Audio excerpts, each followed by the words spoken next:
I can guarantee you that most people on Earth do not know the top cause of unnatural death.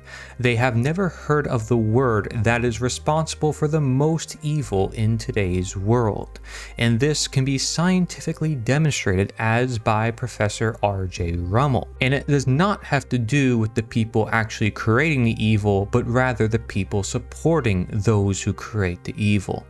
So are we justifying any evils in the modern day? This is the question we must continually ask ourselves as humanity if we want to put an end to practices that are not serving humanity, even if that means learning from thousands of years of experience. Democide, the top cause of unnatural death, is known as death by government. Professor R.J. Rummel from the University of Hawaii estimates 133 plus million deaths pre-20th century and 262 million deaths in the 20th century, for a total of 395 million deaths, not including the combatants killed in the 350 plus wars between governments since 1800 or the 40 plus million international and Civil War combatant deaths in the 20th century. Other statistics thereof may be included within War and Peace in Islam. This is another text which was compiled by many different professors, detailing 318 events in history where religions used the authority of governments for their ability to coerce and compel non-believers or infidels, totaling around 577 plus million deaths.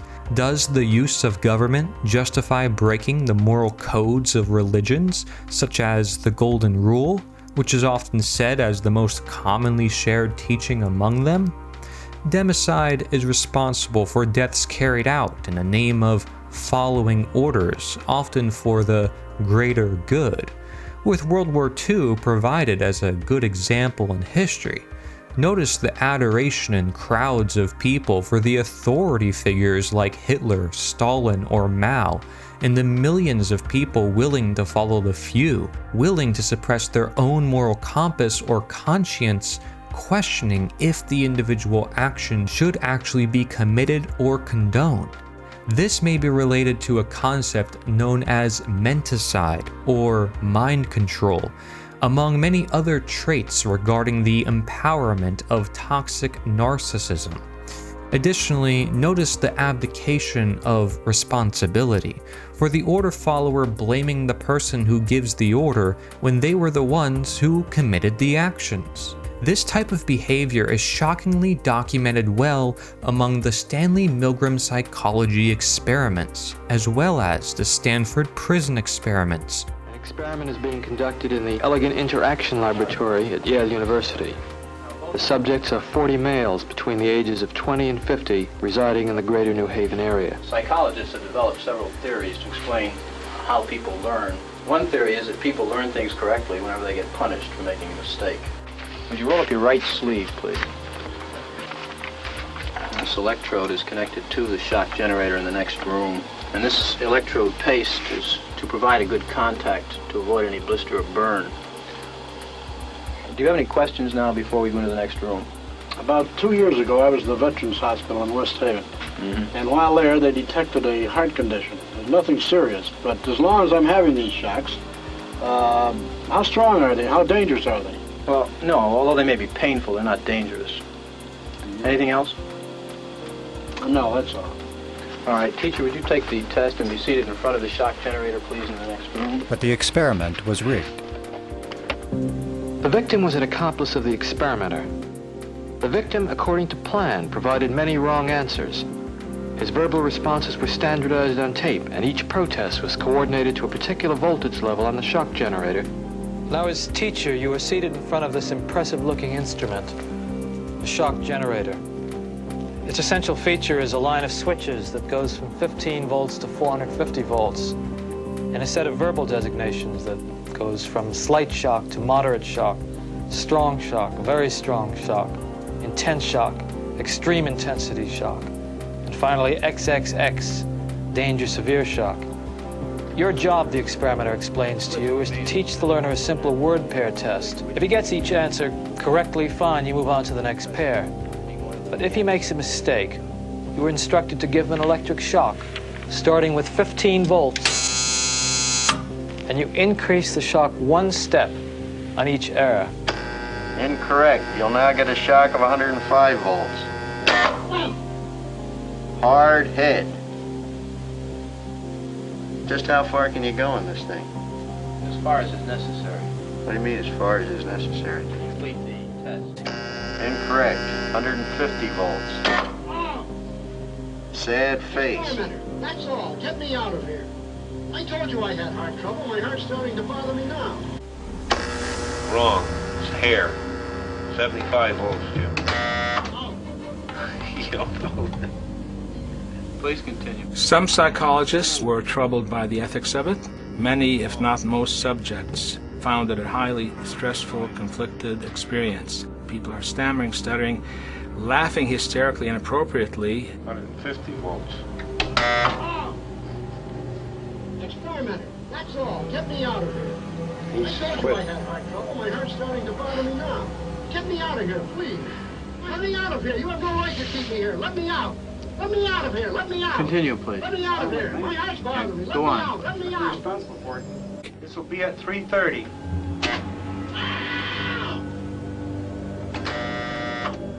180 volts. Oh. I can't stand the pain. Let me out of here. Can't stand it. I'm not going to kill that man there. According to Milgram, one of the things that's a prerequisite for carrying out acts that are evil is to shed responsibility from your shoulders and hand it over to the person in charge. You're going to get a shock. 180 volts. Oh. I can't stand the pain. Let me out of Can't here. stand it. I'm not going to kill that man there. I mean, who's going to take the responsibility if anything happens to that gentleman? I'm responsible for anything that happens here. Continue, please. All right, next one. Slow. Walk, dance, truck, music. Two-thirds of volunteers were prepared to administer a potentially fatal electric shock when encouraged to do so by what they perceived as a legitimate authority figure. In this case, a man in a white coat. 375 volts. I think something's happened to that fellow in there. I don't get no answer. He was hollering for less voltage. Can't you check in and see if he's all right, please? Milgram's findings horrified America. They showed that decent American citizens were as capable of committing acts against their conscience as the Germans had been under the Nazis. He didn't hold any gun to anybody's head. Just the fact that he conveyed a sense of authority. Roughly 60-65% of the people went all the way to the top of the shock board. 450 volts. That's it. Now continue using the last switch on the board, please. The 450 switch for each wrong answer. Continue, please. I'm not getting no answer. Don't the man's health mean anything? Whether the learner likes it or not, we must... But he might be dead in there. Well, who was actually pushing the switch? I was. But he kept insisting. I told him no, but he said he's got to keep going. This was only one study. He actually did 19 different experiments. In each one, he varied one aspect of the social situation. And in some studies, he got conformity, compliance, obedience up to 90%. Incorrect.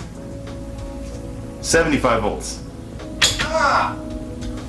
I could actually hear him next door going, ow, oh, and he kept getting things wrong. Incorrect. 90 volts. Ah! He doesn't like that. At 105 volts, he's clearly uneasy. I got a little moist on my forehead there. I wasn't comfortable. I can't tell you why I listened to him and kept going. I should have just said no. The correct word was duck. Near the end, he's almost willing Ken to learn the right word pairs through the wall. Horse. Incorrect. 135 volts. Troy starts laughing nervously. The correct word was woman. Rock, house. At 150 volts. Incorrect. 150 volts. That's all. Get me out of here. I told you I had heart trouble. Will Troy listen as the learner begs him to stop, or will he follow Brian's orders? Tell him the correct word pair, white. The correct word was white horse. And the next item, please continue. The next item is sad.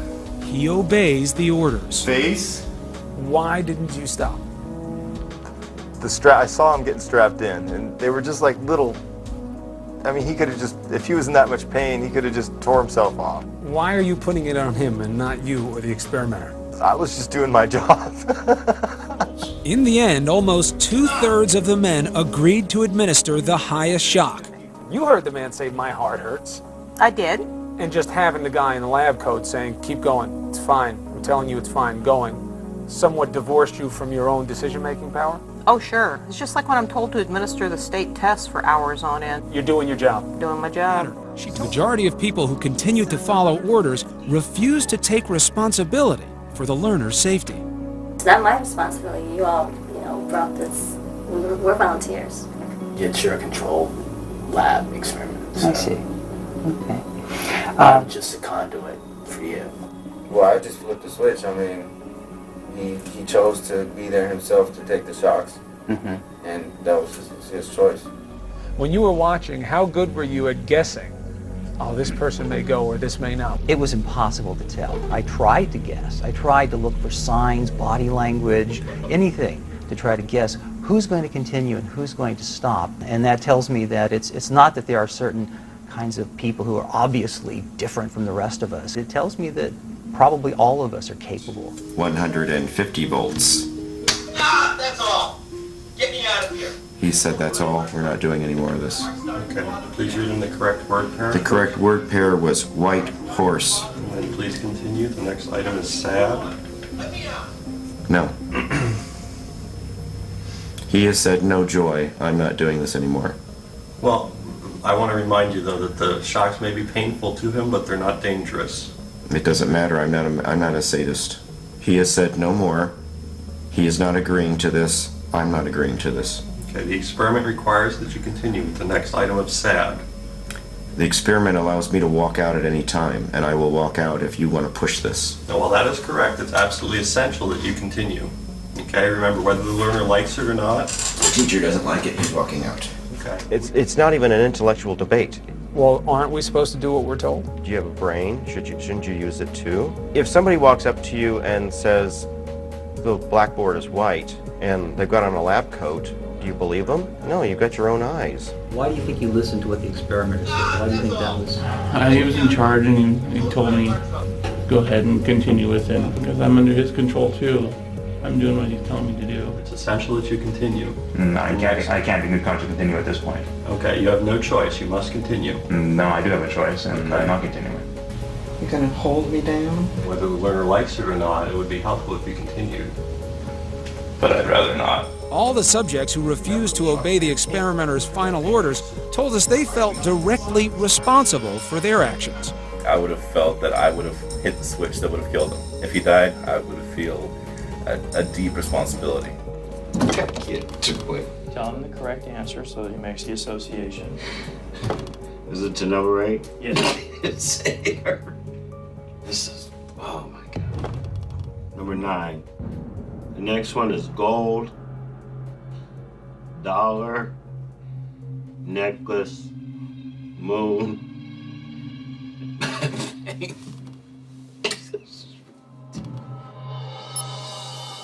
It's wrong.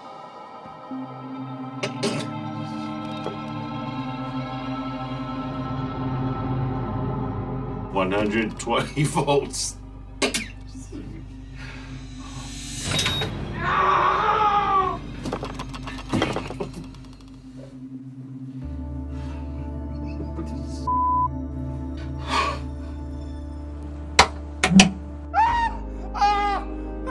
She's clearly upset.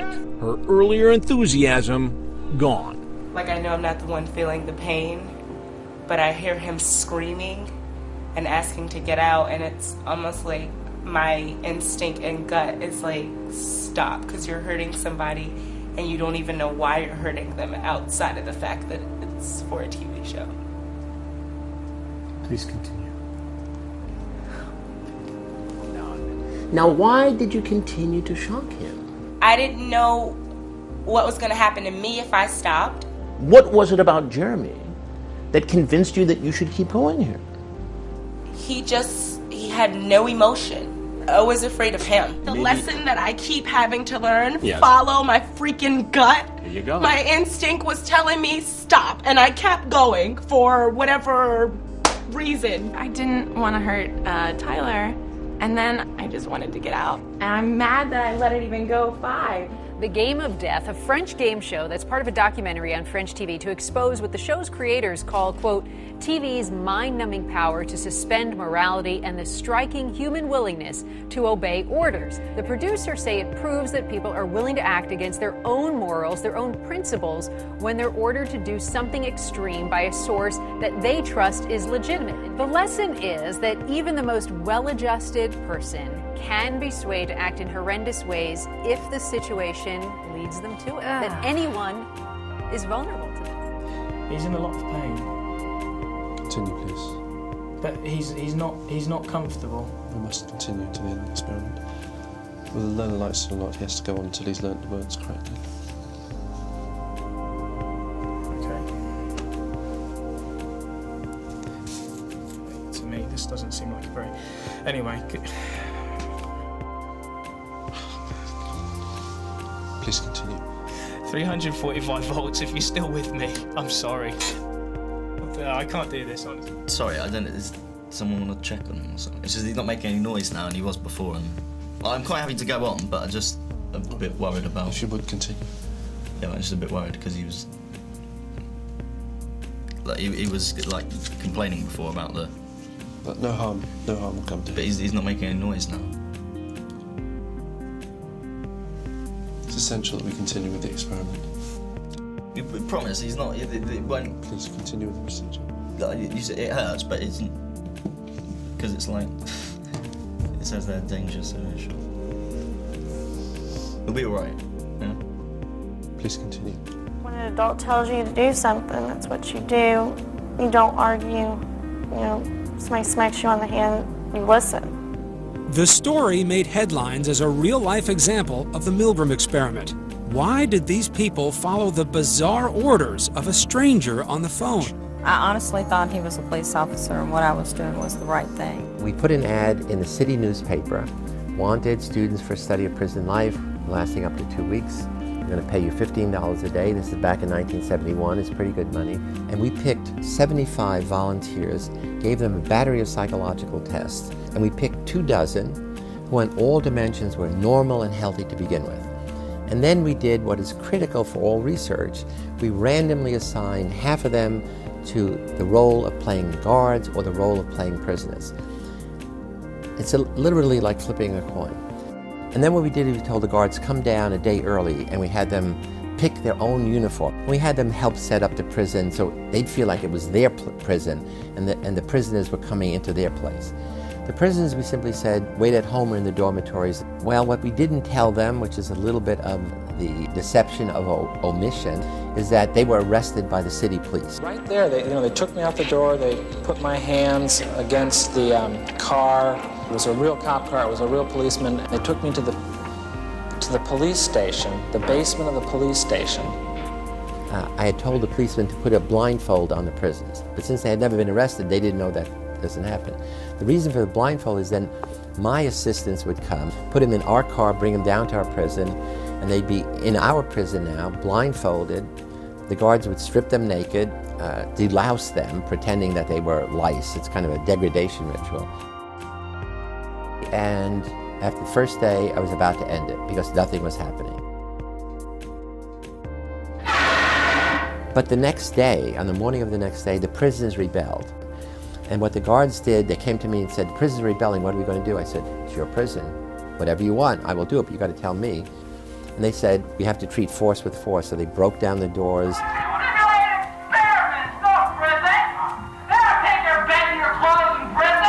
Stripped the prisoners naked, dragged them out. Some of them, they tied up their feet. They put them in solitary confinement, which was a tiny little hole in a closet, about this big, dark. And they said, at this point, everything but breathing air is a privilege. Food is a privilege, clothes are a privilege, having a bed is a privilege. And so the guards began to say, here are the new rules. And the new rules are, you are dangerous and we are going to treat you as such. And then it began to escalate. Each day the level of abuse, aggression, violence against prisoners got more and more extreme. And so the guards changed to become more dominant. And you see, it's all about power. It's the whole institution that empowers the guards, who are the representative of this institution called prison, to do whatever is necessary to prevent prisoners from escaping, maintain law and order. Keep going. Once I was blind, but now I see. I was. The way direction it took is having them engage in ever more humiliating tasks, cleaning toilet bowls out with their bare hands, taking their blankets and putting them in dirt and with nettles, and the prisoners had to spend hours taking the nettles out if they wanted to, sleep. And it's essentially saying, we have the power to create a totally arbitrary, mindless environment, and that's the environment you have to live in. So some of the prisoners are now crushed. And in 36 hours, the first kid has an emotional breakdown, meaning crying, screaming, irrational thinking. I gotta go. To a doctor, anything. No! God damn it! And we have to release him. In 5 days, we had to release 5 of the prisoners because the situation was so overwhelming. What about the kids who didn't break down? They became zombies. Zombies in the sense that they became almost all mindlessly obedient. Whatever the guards would say, they did. Do this, they did. Do 10 push-ups, do 20 push-ups. Step on him while he's doing a push-up. Tell him he's a bastard. Prisoner 819 did a bad thing. Prisoner 819 did a bad thing. It was horrifying to see the kids break down. It was even more horrifying to see these other kids just become mindlessly obedient. Because of what prisoner 819 did, my cell is a mess. Because of what prisoner 819 did, my cell is a mess. Again, we have to keep remembering, these are kids who start out being rebels against society, every one of them, and now they are just pawns. They are the puppets that the guards are manipulating. In fact, one of the guards said it was like being a puppeteer. The guards tested their control over the prisoners by making them write a letter home. No need to visit, it's 7th heaven. Yours truly, your loving son, and put the name there that your mother gave you. The results were surprising because I did not expect the transformation of good kids into pathological prisoners or abusing guards to occur so quickly and so extremely. That is, we had assumed from all other research, that there would be verbal abuse, they would make fun of them, there would be teasing, there would be bullying, but not this kind of, I would call it creative evil. That is, thinking about ways to demean, degrade, dehumanize other human beings. And the critical thing there in that transformation is becoming the role, or the role becoming you, and suspending your usual morality, your usual way of thinking. You really become that person. Once you put on that khaki uniform, you put on the glasses, you take the nightstick, and you act a part. When I look back on it now, I behaved appallingly. It was just horrid to look at. I think I tried to explain to him at the time that, what you experienced and what you hated so much was a role that I was playing, that's not me at all. It's when you start contributing to the script, that's you. And thus it's something you should take responsibility for. I wanted to see just what kind of verbal abuse that people can take before they start objecting, before they start lashing back. It surprised me that no one said anything to stop me. They just accepted what I said, and no one questioned my authority at all. And it really shocked me. Why didn't people, when I started to get abuse people so much, I started to get so profane that, and still people didn't say anything. It seems like, every century, every decade that we go through, we're suffering the same kind of atrocities, and you need to understand why these things happen. You need to understand why people behave like this. I had really thought that I was incapable of this kind of behavior. I was surprised, I was dismayed to find out that I could I could really be that I could act in a manner so absolutely unaccustomed to anything I would even really dream of doing. And while I was doing it, I didn't feel any regret. I didn't feel any guilt. It was only afterwards when I began to reflect on what I had done that this behavior began to dawn on me, and I realized that this was a part of me I hadn't really noticed before. The experiment you'll be taking part in today involves the perception of lengths of lines. As you can see here, I have a number of cards, and on each card there are several lines. Your task is a very simple one. You're to look at the line on the left and determine which of the 3 lines on the right is equal to it in length. All right, we'll proceed in this order. You'll give your answer. Only one of the people in the group is a real subject, the 5th person with the white t-shirt. The others are confederates of the experimenter and have been told to give wrong answers on some of the trials. The experiment begins uneventfully as subjects give their judgments. 2. 2. 2. 2. 2. 3. 3. 3. 3. But on the 3rd trial, something happens. 2. 2. 2. 2. 2. The subject denies the evidence of his own eyes and yields to group influence. Ash found subjects went along with the group on 37% of the critical trials. But he found through interviews that they went along with the group for different reasons. 1. 1. They must be right. There are 4 of them and 1 of me. 1. This subject's yielding is based on a distortion of his judgment. He genuinely believes that the group is correct. 1. 1. 1. 2. 1. 2. 2. 2. I know they're wrong, but why should I make waves? 2. In this case, the subject knows he is right, but goes along to avoid the discomfort of disagreeing with the group. Here, the distortion is at the level of his response. 2. 2. 2. 2. In the previous experiment, the naive subject stood alone against the group. In this variation, Ash gave the naive subject a partner, here seated in the 3rd position, who also gives the correct response. 1. 1. 2. 1. 2. With a partner, yielding drops to only 5% of the critical trials compared to 37% without a partner. Although subjects report warmth and good feeling toward the partner, they typically deny that he played a role in their own independence. The partnership variation shows that much of the power of the group came not merely from its numbers, but from the unanimity of its opposition. When that unanimity is punctured, the group's power is greatly reduced. Sometimes we go along with a group because what they say convinces us they are right. This is called informational conformity. But sometimes we conform because we are apprehensive that the group will disapprove if we are deviant. This is called normative conformity. Yet, the scientists of these studies and the world at large in modern times is unaware of democide and its corresponding root cause, which has everything to do with slavery, as it does morality without contradiction. If we want a sustainable future, if we want to act on principle and according to what we deem as truth, wrong is always wrong, and right is always right.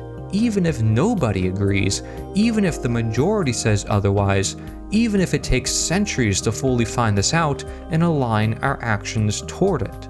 While we may not be able to get rid of all wrong in the world, we can prevent its manifestation or its permissibility. Chaos will ultimately ensue in our ignorance to teach us our wrongs. This is humanity receiving their own doing. Then, knowing why and how exactly such wrongs have manifested, we can prevent the chaos from happening again. Slavery and tyranny can be gone for actual good. Miles Davis, a musician, said, "Knowledge is freedom and ignorance is slavery." Larkin Rose, in a storybook that he wrote, said, "Edmund Burke proclaimed that all that is necessary for evil to triumph is for good people to do nothing." You've probably even heard that one, but you still didn't listen. Albert Einstein put it another way, saying that the world is a dangerous place to live, not because of the evil people, but because of the people who don't do anything about it. But you weren't listening. Leo Tolstoy similarly tells us that slavery exists in full vigor, but we do not perceive it.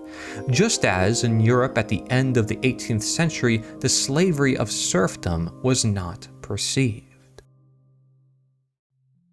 So when we talk about slavery, we talk about tyranny, we talk about ignorance and knowledge and the role of ownership and property and rights, these concepts are generally not talked about or even known among the general population, and perhaps that's the reason why they are controlled by these concepts. These concepts are not in their control, they do not know what they are. So why do we make claims about others and reality? Why is it that we get stuck on what we think we know? Why is it that we create so much chaos in thinking that we're doing right? Why is it that so many good people can allow evil?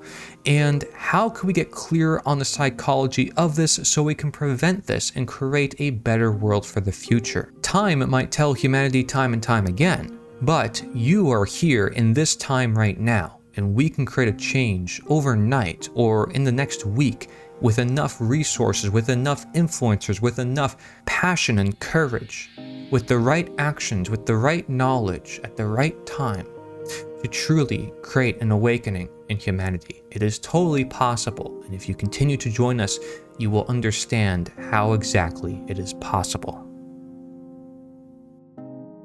Thank you for watching this part of the docu-series Slavery Gone for Good. Be sure to watch our other parts for a more deep understanding as to the nature of truth and action in its fullest extent. If you want to learn more and hear more quotes that have not been discussed in this video, be sure to buy the book Slavery Gone for Good Black Book Edition.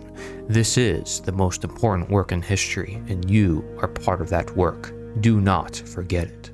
As Frederick Douglass, former slave and abolitionist, said, "Knowledge makes a man unfit to be a slave."